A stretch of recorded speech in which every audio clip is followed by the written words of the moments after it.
Hey, what's up guys, Bonnie here coming at you with another Diablo 4 video. Today we're going to be covering the melee version of my rogue. I've had the opportunity to somewhat perfect it towards the end of the beta, and this is by far the class that I've had the most fun with. I had the opportunity to test some of the other ones, not to this extent, but I'd be willing to say that this was probably the strongest, or one of the strongest builds in the beta right now. You could literally melt bosses in a couple of seconds with this, but you also had high mobility and amazing AoE clearing speed.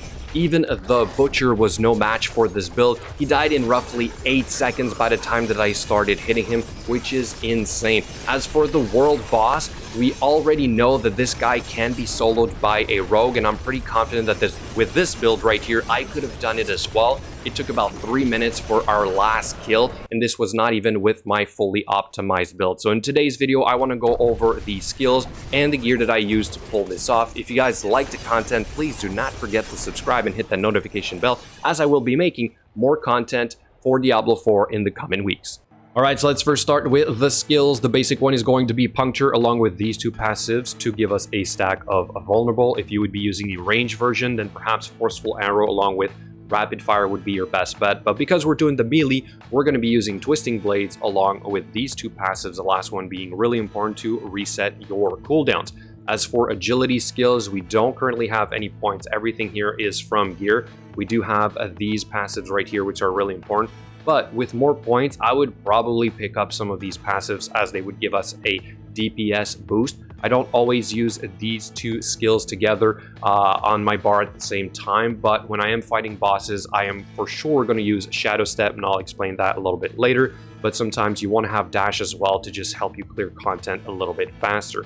As for the subterfuge skills, we are not using any of them. I will get back to Dark Shroud though, as there is a legendary item that gives you stacks of Dark Shroud without actually using the skill. And if I understand correctly, this is basically giving you the damage reduction, so that is pretty insane. As for the passives in this section, we want to have Exploit and Malice.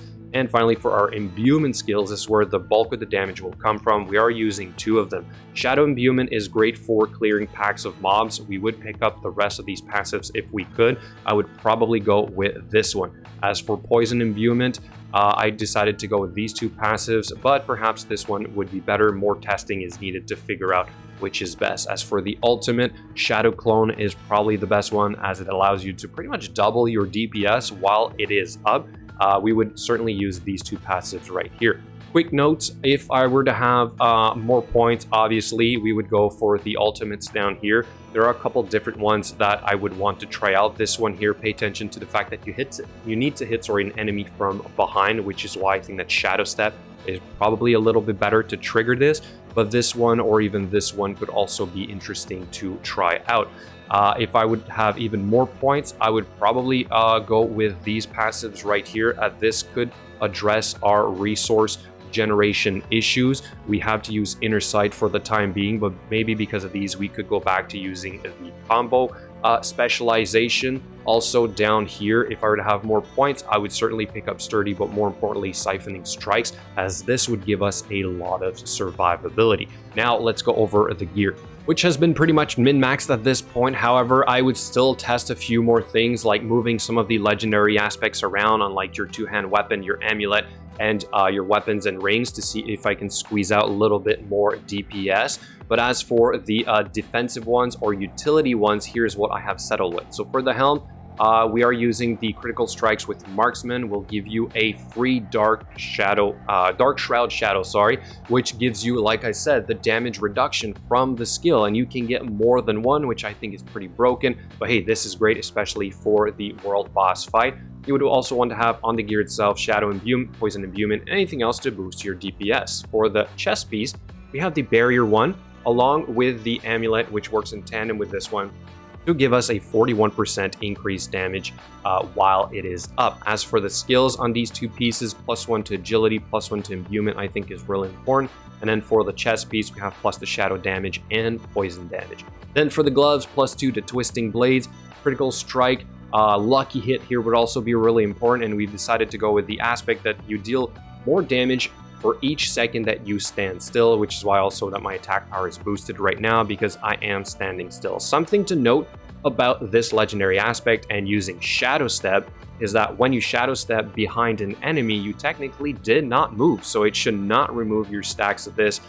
Maybe it's just it was a fluke or something, maybe it's not intentional, but this is how it's been working so far, so that is pretty great. Then for the pants, we decided to use basic skills. Will grant 25% damage reduction for 7 seconds.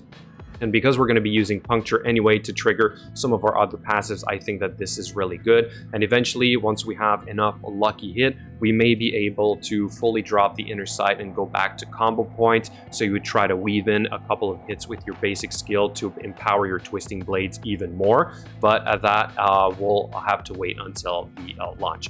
For the boots, definitely +2 to Shadow Step if you can. Like I said, I prefer Shadow Step over the other one because if you get a kill with Shadow Step along with this legendary right here, you'll basically refund the charge. You will also increase the damage, and Shadow Steps gives you a movement speed for 2 seconds. So you can zip around the dungeons a lot faster with this by using both of them. Then you can do it even faster. And what's also great about Shadow Step is that you can use it on breakable objects, which means you can basically just trigger the movement speed for free and save your charge. So this is really fun.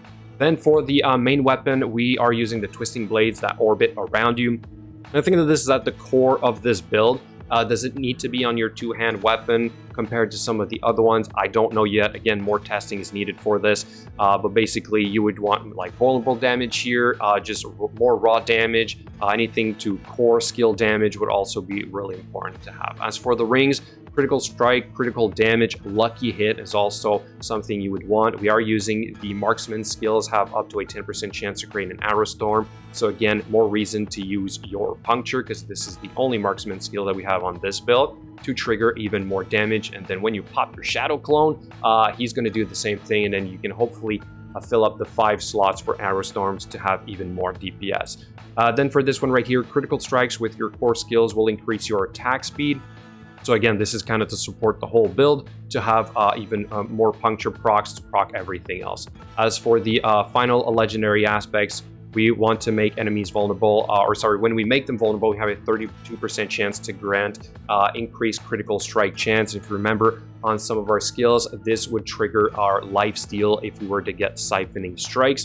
And finally, for this one right here, skills will deal up to 29% increased damage based on your available primary resource. And if you saw in the beginning, we're basically always at full resource when we trigger our inner sight, which means we're dealing even more damage with our Twisting Blades. So that is the gist of the gear. Now let's go over some gameplay. First up, we're going to have the end of a dungeon run. This one in particular takes about 4 to 5 minutes to complete. It is not one of those that requires you to kill all the remaining mobs to trigger the boss. I believe that those are better done with a group of players. But anyway, this one here on solo is pretty quick. As you can see, we don't need the poison imbuement for this part of the dungeon because we have plenty of damage with our shadow imbuement, along with our shadow step and a dash, which also deals quite a lot of damage and allows you to, like I said before, move around a lot faster. But then what I do for the boss fight is that I'm going to drop the dash ability to add the poison imbuement, and then we're going to go ahead and pop our full combo, which is to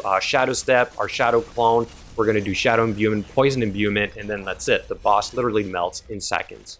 And we're going to finish with the end of the world boss fight, which, like I said in the beginning, took about 3 minutes to complete with our current team. We know it's been soloed before by a rogue. I'm pretty confident I could pull it off myself. In this attempt, I decided to use dash and shadow step because I wasn't 100% confident that my shadow step ability would be up often enough for me to constantly be behind the boss. But as you can see right here, I'm literally always teleporting behind him, which means I'm maintaining my damage stack.